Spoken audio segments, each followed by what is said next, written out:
Hello, I'm continuing my videos on games that I own that I've only played once. Next up is Vikings on board. Actually, this is a game I got for my daughter for Christmas probably about 4 years ago. But turns out she doesn't care too much about playing board games. So I don't know, one day a couple years ago she just told me, Dad, I don't like board games. You can just have this back. But we did play it once right after I gave it to her. Again, I don't remember too much about it. I think that was, like I said, probably 4 years ago, 2017. I can't remember for sure. I could probably look on Board Game Geek for when I played it. So anyway, I've got it out now, and I'm going to play it again. I don't think I own any other games from Blue Orange Games. I was kind of impressed. I had forgotten. Came with a pretty good insert, as you can see there, and the components are pretty good. Those are like the Viking ships in different pieces. So anyway, let me get this played again, and then I'll do a setup and how to play video with some example terms. Alright, first thing with setup, as usual, put the board in the middle of the player area. Then each player chooses a color and takes one scoring circle, 4 gambling tokens, and then a number of Viking tokens, depending on the number of players. In a 3-player game, each player will get 3. Then the rules state to determine the starting order. Take 1 Viking token from each player, put them in your hand, and let one drop at a time. Or you can put them in a bag and draw them however you want to do. So say, all right, so we got green. I mean, this is kind of, I know which order they're going to fall. So we'll just say green, red, blue. And the first one to fall goes on the first space at the top of the game board, followed by the second one, goes on the second space, and then finally the third one goes on the third space. And then depending on the number of players, you follow in order. So the first 3 are ABC, then you do BCA, and then CAB. So since I'm doing a 3-player game, we have ABC, and then we need BCA, so the next one will be a red, followed by a blue, followed by a green, and then CBA, so then we've got blue, followed by red, followed by green. So that's your order. The leader token is then placed on the opposite side of the village. This is called the village. The leader token is then placed on the opposite side of the village. You then place the 7 stern pieces. This is a stern piece near the board here next to the set sail action, which is this action. So let me get all 7 set up. Alright, so I've got the 7 stern pieces set up here, sort of near the set sail action.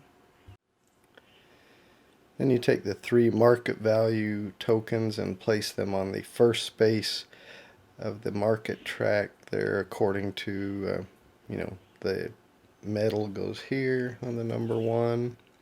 This is fur, goes here on the number 1. And finally, I don't know, whatever that is, wheat or food or something on the number 1. Alright, then you shuffle these supply tokens face down. Take 7 of them, 3, 4, 5, 6, 7. Place them in a stack near this location. And you'll take the remaining 8 and place them in a stack behind this location. Then you take the 8 ship bows and place one in the fjord in each of these mooring spaces, like so. So now I have 8 ship bows, each in its own mooring space. Then you randomly take 3 of these ship body pieces, placing one or placing 3 behind each bow piece, and making sure that you have the same color does not appear more than once for each ship. So here I have green, red, yellow. You just want to make sure that you don't have 2 greens or 2 reds. Just not the same. The same color cannot appear more than once. So let me get that done for the rest of these. Alright, so I've got 3 pieces behind each ship. The same color does not appear twice in any ship, and you do use all the pieces even for colors they're not being played. For instance, I'm using green, red, and blue for my 3-player game. I'm not using yellow, but you do still use the yellow pieces of the ships when you're adding those to the back of your bows. And that's it for setup.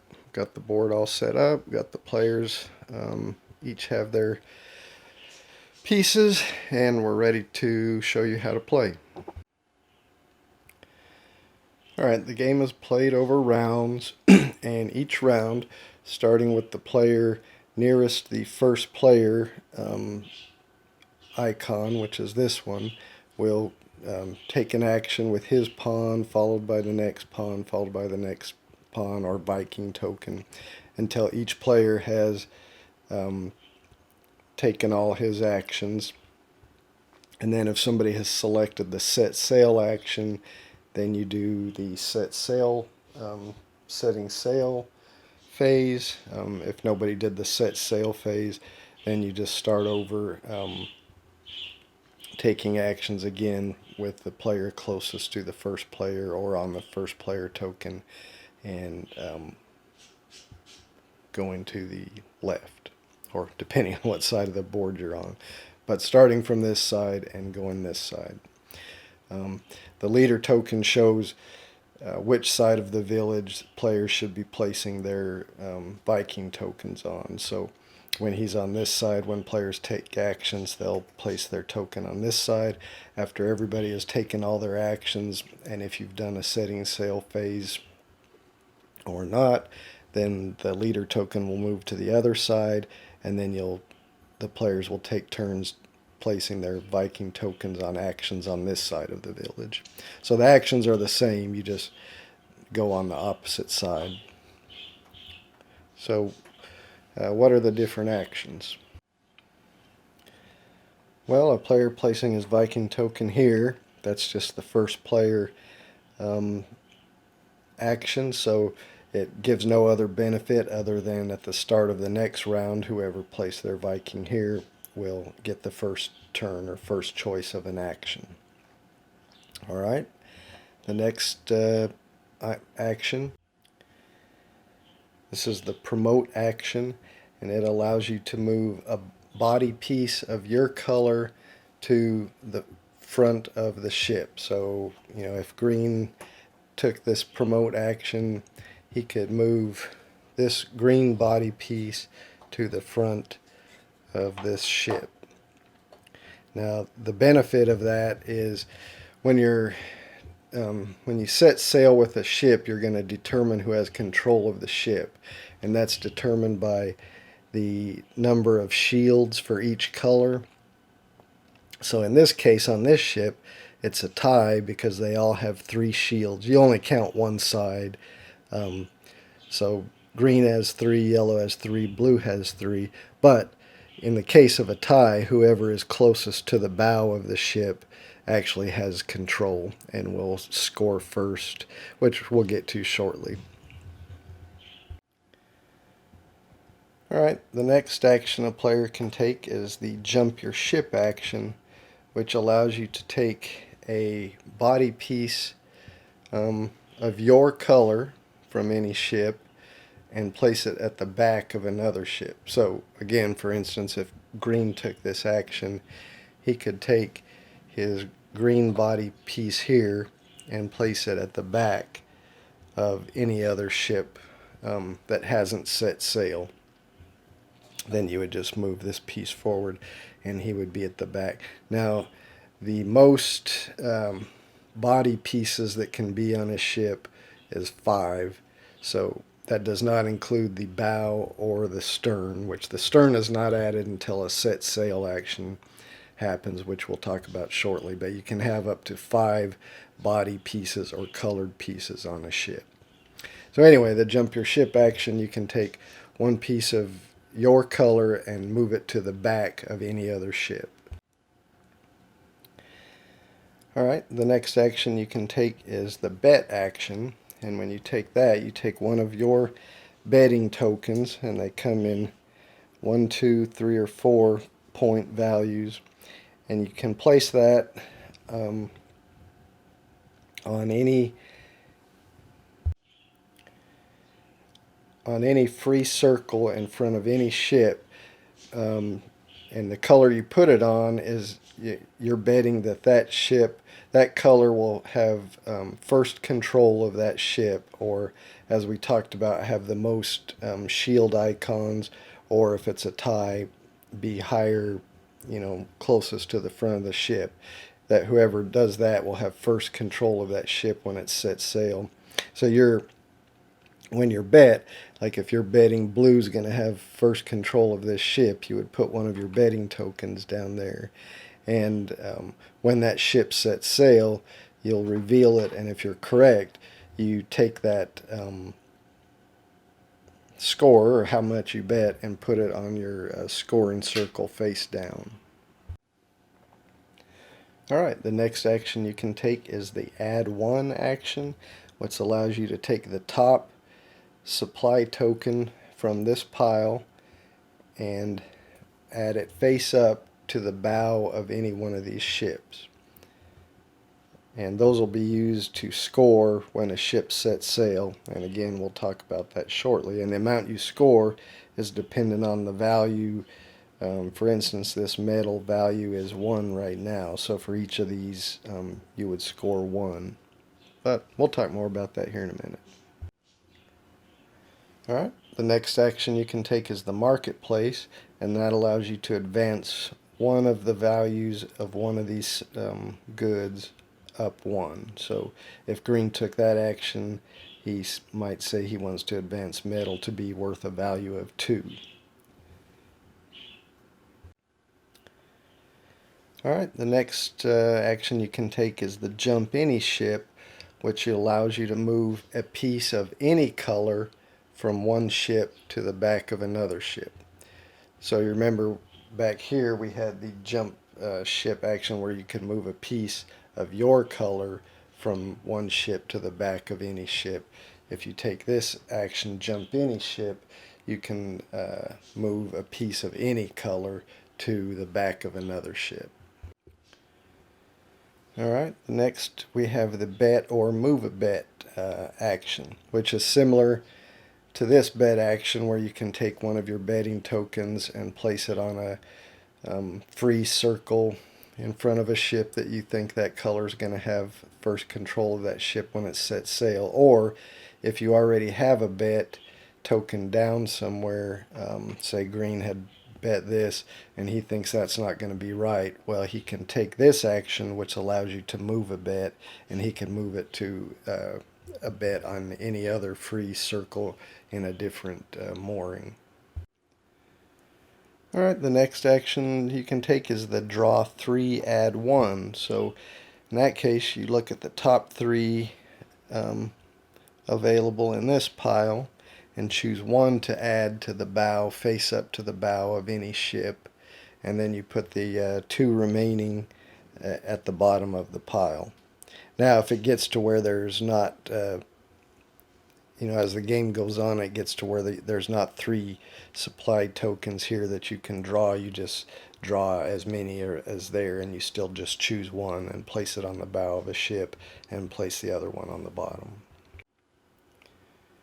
Alright, the next action you can take is the set sail action, if you choose the set sail action, you choose one of these stern pieces and place it in your play area, and then at the end of the round you will choose which ship sets sail, and we'll talk about how all that works just here in a minute. And the last action you can take is the swap ships action, which allows you to exchange any two body pieces between two ships. So if green took that action, he may want to swap his number 3 for red's number 3 here.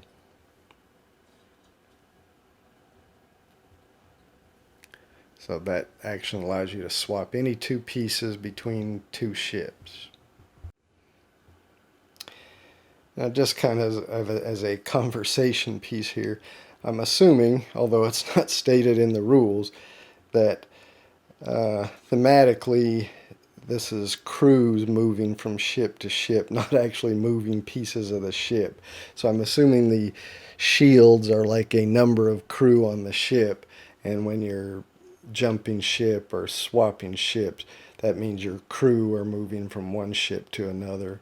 Thematically and mechanically, you just move that piece of the ship. Alright, so let's talk about setting sail. So if somebody had taken the set sail action and taken one of the ship's sterns and put it in their play area, after all players have finished taking their turn using their actions, then the player who took the set sail action chooses a ship, places the stern on it, and then pushes it back from its moorings, and then that ship has set sail. And then you score by, you add up the total number of shields. In this case, we've got 2 red, 2 blue, and 2 green, so it's a tie. Well, in case of a tie, the person who's in the front of the ship has first control, and the person with first control gets to choose has first choice of the supply tokens that are in the ship. And again, they'll have different values depending on what they've been set to in the marketplace. So the person in first control gets first choice, and they will take that and put it face down on their scoring circle. Then the person with second control, which again, since this is a tie, would be blue since they're further up on the ship than red, then they get choice of the next marketplace token in there, and they get to place that in their ship. Now, because there's none left, red won't get one. If there were 3 in that ship, then red would get one. If there was 4 in that ship, then after red took theirs and there was 1 left, then green would get the next one. And if somebody had placed a bet token on green, since they had first control of the ship when it set sail, then they would get to take their bet token and place it on their scoring circle, and they would score that many points. Remember I said there's a 2, 3, and 4, 1, 2, 3, and 4. So depending on what they chose, if they won that bet, they'll score that many points at the end of the game.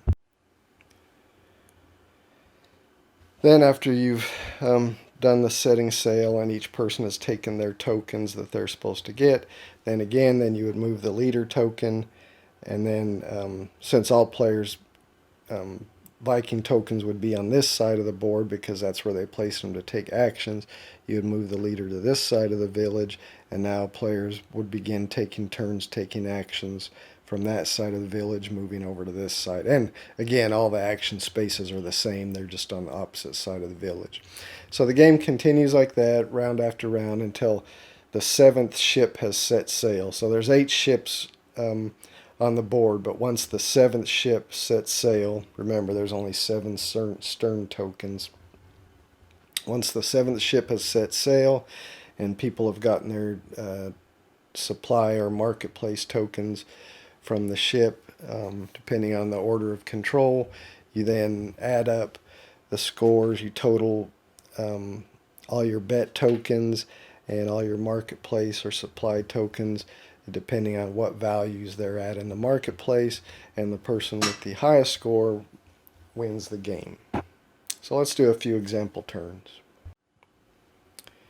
Alright, so we're starting with the game how we set it up. So green's first, so we'll say he's going to go here to the take one action, so he takes one of these, the top marketplace token here, and places it in a ship of his choice. Well, he's got two shields here where red has one and yellow has one, so he thinks he's going to put that fur token there.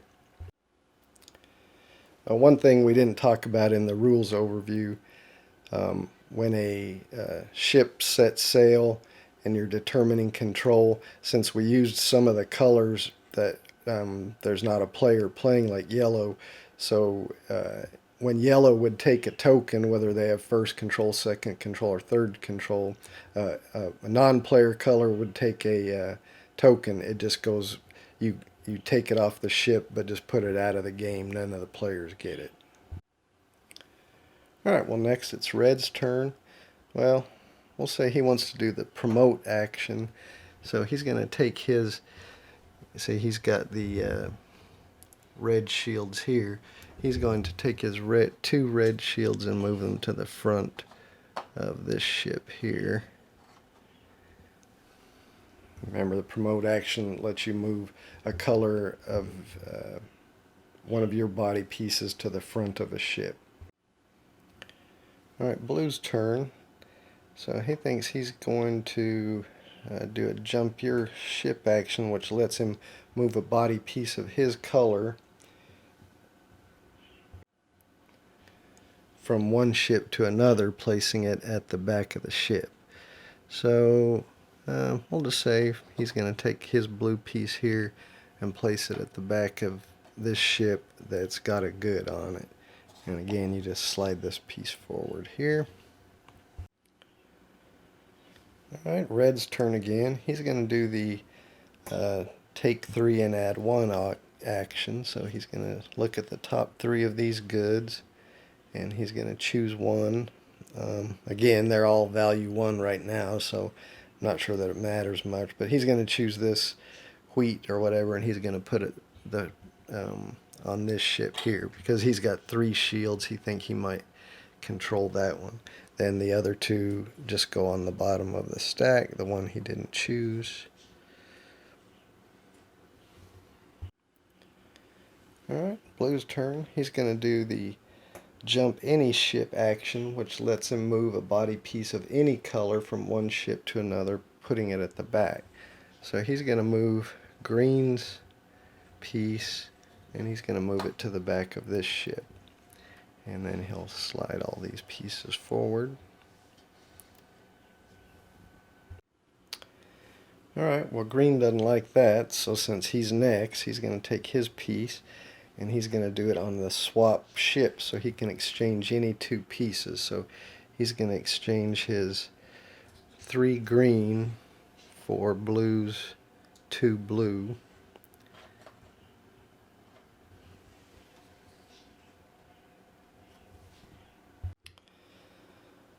Well, blue doesn't like too much of what's left. There's the set sail, the make a bet or move a bet, or place a bet, or first player action. So he just decides, well, he wants to be first player on the next round, so he puts himself on the first player action. Doesn't give him anything to do other than he'll be first next. Oh, we still do have the marketplace action. So actually, it's red's turn. He thinks he'll take the marketplace action, and that allows him to move 1 up. Now, since he thinks he's going to be going for this, he's going to move the wheat up to a value of 2. Finally, green's turn. Now, you have to choose an action, an available action that you can do if at all possible. So even though he doesn't really want to make a bet at this point, you can't just put it there and not do it. If it's at all possible for you to do it, you can do it. Of course, he could choose the set sail action, and just to show that, we think that's what he's going to do. So he's going to take the set sail action. So he'll take a stern piece and put it in his area. Now, that is actually the last action for this round since everybody's pieces are done. So since the last action has been taken and green did take the set sail action, he puts the stern piece on a ship of his choice, and then pushes it back and set sail. So he thinks because he controls this one and it's got a token on there, he's going to add the stern piece to that and push it back. So now it has set sail, and now you determine who has control. Well, green's got 3 shields, yellow has 1, and red has 1. So green has first control. There's only one supply token in there, and it's the hide. So he takes that and he puts it face down on his scoring circle. And when you do take the set sail action and you choose a ship to put the stern on, it has to be a ship that has a supply token and at least one body piece, if at all possible. Now, there may be, you get to the end of the game where there's all the supply tokens have been used and the 7th ship hasn't set sail yet. So there may be a time near the end of the game where you have to choose a ship to set sail that doesn't have a supply token on it. But if at all possible, you have to choose one with a supply token and at least one body piece. Alright, since that's the only ship that set sail, that's the only thing we do. Nobody had bet on it, so no betting token. If there had been a bet here and somebody had bet on green, they would get to take their betting token and place it in their scoring circle. If you had a bet there, but it was not the person that had first control of the ship that set sail, then you just leave your bet token there and you can use the move bet action later to try to move that to another ship. So last thing we do is move the leader token over to the other side of the village, so we know that players now place their tokens on this side of the village. And then you start a new round, again with first player. We'll do one more round, I guess. Alright, blue's first, so he's going to do the take 3 and choose 1 action. And I guess he'll just take one of these metal, and he's going to put it on this ship where he's got 3 shields. So he's going to put it there, and these 2 will go back to the bottom of the pile. Alright, it's red's turn. He's next, so he's going to do where he takes 1, and he's going to put it on the bow of this ship where he's already in the lead and it's already got a token. Well, blue would like to get a bigger piece of the action of this ship that's got 2 tokens in it. Now he does have a piece there, but it's only got 1 shield, so he thinks he's going to do the jump a ship action and move one of his pieces from another ship to the back of this. So he's going to take his 3 shield piece and move it to the back of this ship. So now actually he's got 4 shields on this ship, and red only has 3 and yellow has 2. So actually blue would have first control of this ship right now. Well, we'll just say green doesn't like what he sees because he's not in on this. So he wants to kind of thwart their plan. So he's going to take the swap ships, which lets him exchange any 2 pieces. Now, just to kind of foil them, he's going to swap pieces with red here. Well, actually he should swap with blue since blue is in the lead there. So he decides he's going to swap with blue.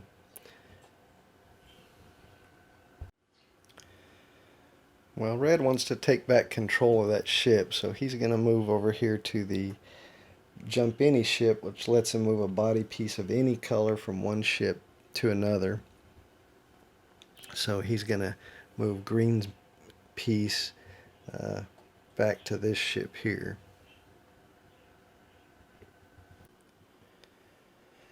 Alright, so it's back to blue's turn. So he doesn't have a whole lot of options here. He's going to come over here and move the price of metal up 1. So now we're back to red. he thinks, he's going to want to get out of here with this cargo, so he's going to take the set sail action. So he'll take a stern piece and put it in his play area. Alright, green's got the last two actions. So what has he got left? He's got the move a bet, make a bet, or move a piece, promote and move a piece to the top of the ship. So that's not going to help him too much. So I think he knows red's going to get out of here as the first control of this ship. So he's going to put his on make a bet. And so he's going to take his number 4 make a bet piece, and he's going to bet that on red. And finally, he's got one more action he can do. So only thing he's got left is make a bet, move a bet, or promote, which lets him move a piece to the front of a ship. So he's going to do that, and he's going to move his green 3 shield to the front of this ship here.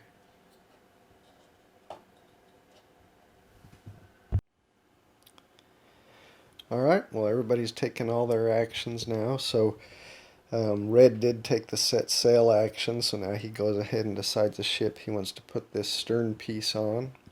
Well, he knows he wants to put it on this one, and so he puts it on there and then backs that ship up to show that it's set sail. Then you determine control of it. Well, he's got 3, blue's got 1, and yellow's got 2. So red has first control of that, so he gets choice of one of these supply tokens. They're both the same, so it doesn't matter, but he's going to take this one and he puts it down on his scoring circle. Now actually yellow has second control because he has more than blue, so he gets next choice. Now yellow isn't actually a player, so this token just goes out of the game, and blue, since there's not another one in there, blue doesn't get to pick one. Now green did bet on red, who had first control of this, so green gets to take this bet token and put it on his scoring circle, so he'll score that 4 points at the end of the game. There's no other actions to do, so you move the leader to the other side of the board, and then you start the next round in this order.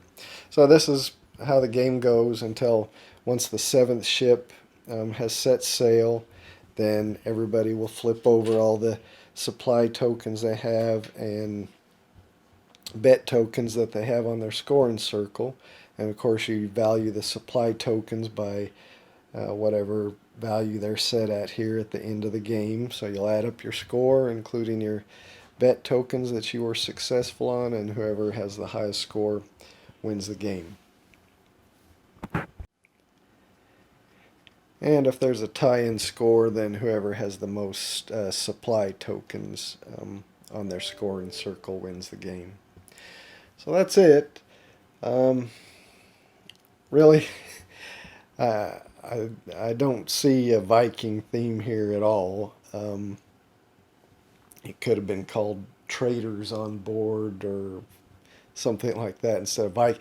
When I think of a Viking game, Vikings on board, you think there's going to be some kind of combat or plunder or raiding something. So I don't really see a Viking theme here. I don't know why they chose to call this Vikings on board. And I mean, the little Viking figures are good, I guess, but yeah, I don't see a Viking theme really in this game. Besides that, my main problem with this game is it's really hard to make a plan that you're going to execute on your turn without somebody thwarting you. You think, oh, okay, I'm setting myself up to take this ship, and then somebody takes an action where they move your piece out of there or swap pieces, and it completely ruins what you were going to do on your turn.